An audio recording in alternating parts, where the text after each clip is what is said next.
avec Stephen Brun. Stephen, merci d'accepter l'interview. On sait que toi, tu as notamment été un des plus grands instigateurs du titre avec Nanterre. Qu'est-ce que tu penses du recrutement de Nanterre cette saison qui a vraiment, selon nous, fait un recrutement pour dire voilà, on va encore essayer de se qualifier pour le top 8 et évidemment essayer d'aller chercher une qualification pour une coupe européenne, pourquoi pas l'année prochaine. Qu'est-ce que tu penses de ce recrutement? Je pense que le recrutement était malin. Alors souvent, j'ai chambré de Pascal pour lui dire « Ah, toi, t'es parti faire ta brocante dans les clubs un peu en difficulté, à Pau et à Boulogne », mais il a eu raison. Il s'est appuyé sur des joueurs qui connaissent ce championnat. Miralem Halilovic, Amadi Ndiaye, Justin Bibi, Keir Sansby, Ryan Brown qui était à Dijon avant de faire son épopée européenne. Donc c'est des garçons qui connaissent le championnat, qui connaissent le niveau du championnat. L'avantage c'est que Nanterre va pouvoir se concentrer sur le championnat cette saison parce qu'il n'y a pas de Coupe d'Europe. Donc c'est intéressant. En plus, on voit qu'Edwin Jackson vient pallier l'absence de Bastien Pinot.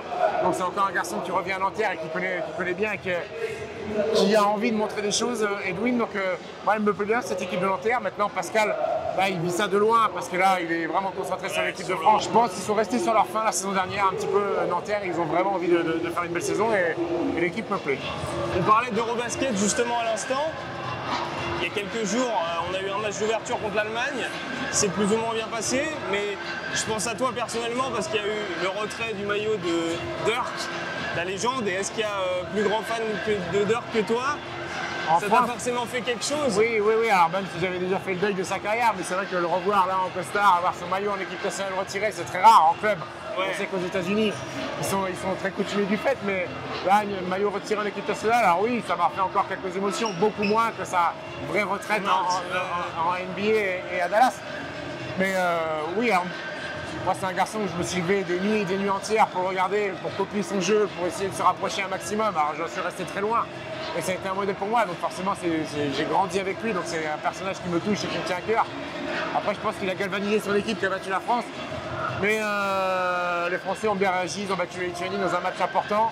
Je ne sais pas quand la vidéo va être postée, mais ces bleus-là, il fallait rentrer dans le tournoi. C'est toujours compliqué de rentrer dans un Eurobasket, surtout avec le statut de vice-champion olympique, avec une équipe qui est amputée de Nando et Nico, qui sont, quoi qu'on en dise, ultra importants dans le dispositif.